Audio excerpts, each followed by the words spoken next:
Good evening. I hope you've had a great day of worship and fellowship with God's people. My wife and I did. We visited a church that we pastored for 14 years, many years ago, and just had a delightful time with God's people there. Reconnected with people from years ago and enjoyed a delightful sermon by the pastor on the book of Acts, chapters 1 and 2. He did a great job of calling our attention to the church suddenly started in a disliked cultural setting. Well, I won't review his sermon for you. But we're in week 5 and the second half of the course. So we kick it off this week with Center Church. We have chapters 6 to 9 to read in that. Then I will be posting a video of helping without hurting in short-term missions, if I can get my fingers off of the title. It's a great book, and we will follow it up in part of our assignment. The video is a very short video clip of John Piper saying, don't contextualize the gospel. That in a first saying is contradictory to what Keller is saying, but I don't think it is. So you find it stimulating.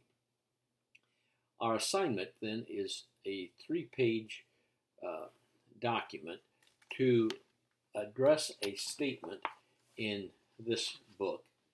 It says, here's the uncomfortable truth.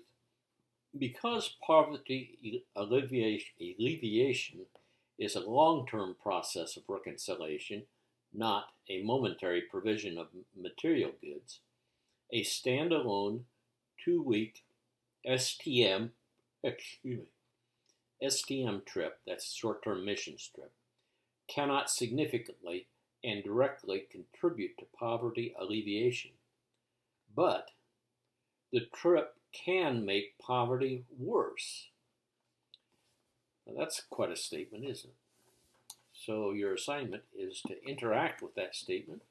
Doesn't mean you have to agree with it. You can present other perspectives about it, whether from what you have read elsewhere or your personal experiences.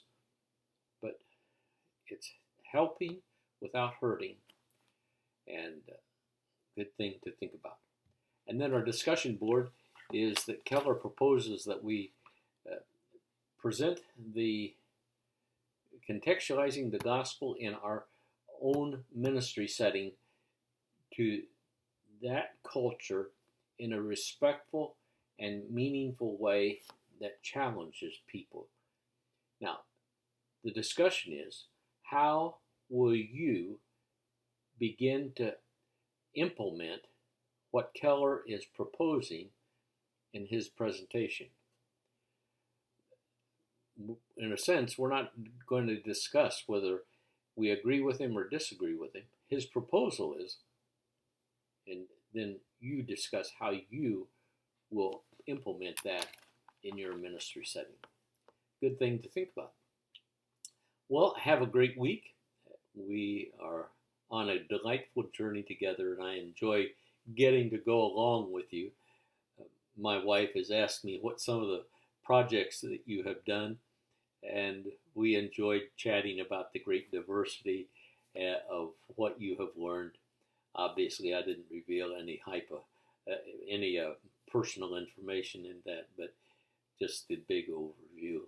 And it is exciting to me to see how God has used you in a lot of different kind of projects to make an eternal impact. Keep doing